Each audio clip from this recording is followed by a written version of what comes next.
इस उथल पुथल के बावजूद राम ने अपनी दिनचर्या को बनाए रखने की कोशिश की।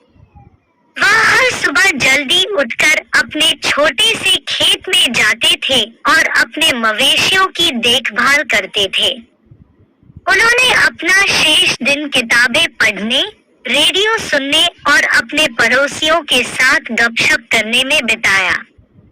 हालांकि वह सेवानिवृत्त हो गया था और अब उसे काम नहीं करना था, फिर भी उसे अपनी आत्मनिर्भरता और स्वतंत्रता पर गर्व था। राम अपने पूरे जीवन उसी छोटे से गांव में रहा था और वह वहां सबको जानता था। अपने खेत के प्रति उनकी कड़ी मेहनत और समर्पण के लिए उनके पड़ोसियों द्वारा उनका बहुत सम्मान किया जाता था और वे अक्सर कृषि या पशुपालन से संबंधित मामलों पर उनकी सलाह लेते थे। अपनी उम्र के बावजूद राम अभी भी अच्छे स्वास्थ्य में थे और तेज दिमाग के थे।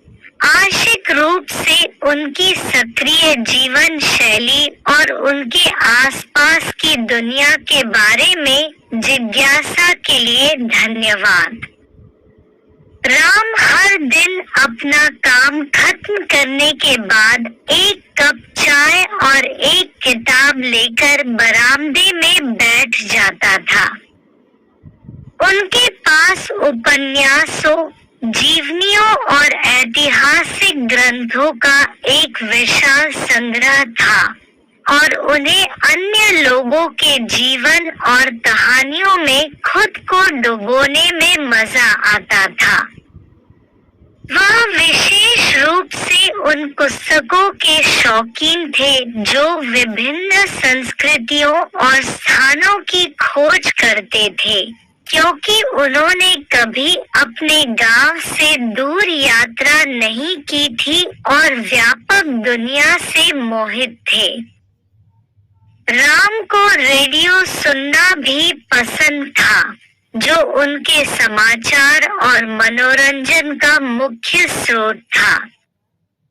उन्होंने अपने गांव और आसपास के क्षेत्र में नवीनतम घटनाओं के साथ साथ संगीत और अन्य कार्यक्रमों को सुनने के लिए स्थानीय स्टेशन में ट्यूनिंग का आनंद लिया। कभी कभी वह चर्चाओं में भाग लेने या गाने का अनुरोध करने के लिए भी बुलाते थे। एकांत प्रेम और शांत चिंतन के बावजूद राम हृदय से सामाजिक प्राणी भी थे। वह अपने पड़ोसियों के साथ अपनी बातचीत को संजोता था, जो अक्सर गपशप करने या भोजन साझा करने के लिए रुकते थे। वे कहानियों और गपशप की अदला-बदली करेंगे, नवीनतम समाचार या राजनीति पर चर्चा करेंगे और कभी-कभी विवाद के बिंदु पर बहस करेंगे। राम ने इन वार्तालापों के सौहार्द और साहचर्य का आनंद लिया और उन्होंने समुदाय की भावना को बढ़ावा दिया। राम का दैनिक जीवन कई तरह से सरल और नियमित था, लेकिन उन्होंने हर दिन की छोटी छोटी खुशियों में आनंद और अर्थ पाया। उन्होंने अपनी भूमि और अपने जानवरों से गहरा जुड़ाव महसूस किया और उन्होंने अपने और अपने प्रियजनों के लिए प्रदान करने की क्षमता पर गर्व महसूस किया। वह उन दोस्ती और संबंधों के लिए आभारी था जो उसने जीवन भर बनाए थे और वह जानता था कि ये ऐसी चीजें थी जो वास्तव में मायने रखती थी।